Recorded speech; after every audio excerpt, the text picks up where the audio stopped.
Hey everybody, Professor Nelson here, and we're going to be taking a look at Chapter 8. That is the present system. Anyway, here we go. With the present system, what it means by the present system is that there are really, even though it says present, there are three tenses that make up the present system. That is present, imperfect, and future. Now the reason why this is called the present system is because all three of these tenses are made from the present stem of the verb.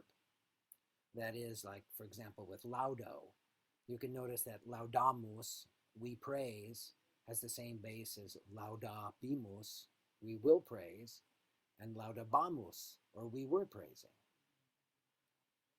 Now, all three of these tenses focus on action that is ongoing or incomplete.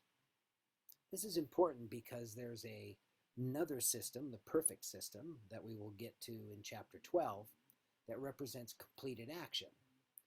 This facet of what a verb can communicate is called aspect, that the way in which the action is portrayed or conceived of in the mind of the speaker is communicated to the listener. And the listener will know whether the action is ongoing or whether the action is finished. So with present, imperfect, and future, all are formed from the present base and all represent ongoing or incomplete action. Finally, you learn an extra conjugation here. Now there are 4.5 conjugations of Latin verbs. Like with nouns and declensions, each verb has its conjugation that it belongs to. It won't change conjugations. So that there are 4 and a hybrid patterns into which all verbs will fit. Now the first conjugation, this I shows up in all the persons except for first person singular. Notice it's ago. And third person plural, notice it's agunt. This is good to take note of and to learn the paradigms because these vowels will change depending on the mood. So learn those paradigms cold. I didn't put down the imperfect or formation of the imperfect here on the slides because it would be pretty redundant. The imperfect's formed in the same way as the other verbs. That is, there's a thematic vowel, in this case an E, and then bam, bas, bat, bamas, batas, bada is the future, which is formed differently than first or second conjugation. And you should learn this because it's going to be the same as this particular conjugation when we get to the fourth and the kind of hybrid third. So if you know the first and second and you know the third, you'll be able to easily form the rest as long as you realize which pattern the different conjugations belong to. Now here, notice that agam is I will do. Now that M we saw as the first person ending in imperfects, like laudabam, and M is the alternate first person singular ending in Latin. So agam is I will do, and then the vowels change to E's instead of I's. So ages, aget, agemus, agetis, agent. All of those are futures, and there's no bi in the middle, just as there would be if this were a first or a second conjugation noun. So that's something you need to be able to pay attention to because, and you need to know which conjugation a verb comes from, because with these, otherwise you might think that when there's A's in here, you might think it's first conjugation. Or if there's E's, you might think it's second conjugation and it's present, like mones or monet. But this comes from a third conjugation, so it's future. That's why it's important that you know to which conjugation each verb belongs. Now, how do you know? Well, the answer is that you know from the vocabulary. And there are 4 principal parts in Latin.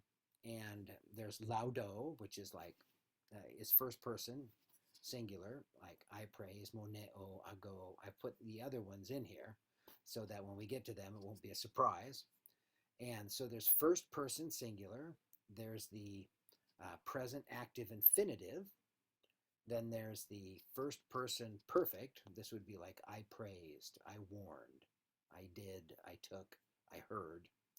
And the perfect passive participle, like having praised, having warned, having done, having taken, and having heard. The reason why you need to learn all of these principal parts is because you can't understand or make parts of the verb in all the tenses unless you know these four elements. The first two elements in the principal parts tell you a couple of different things.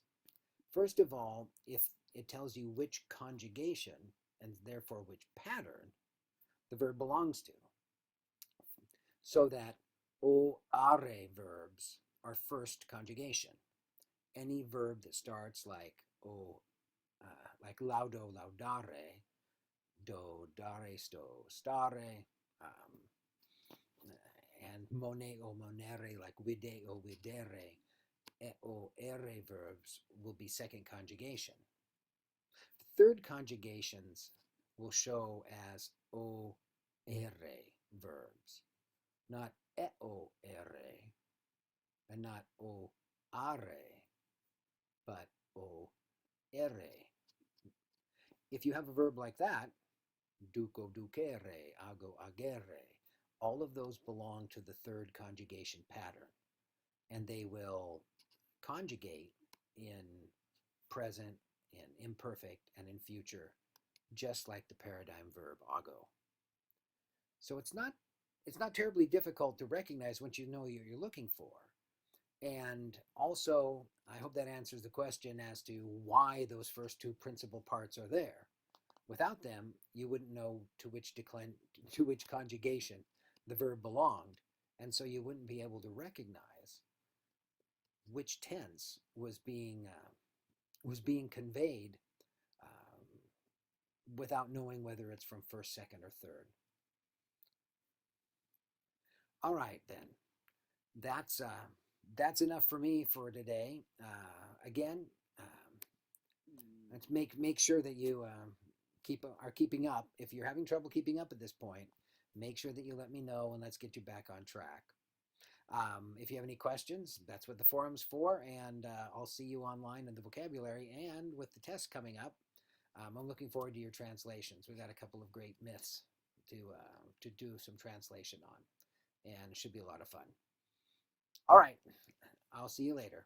Good work to you.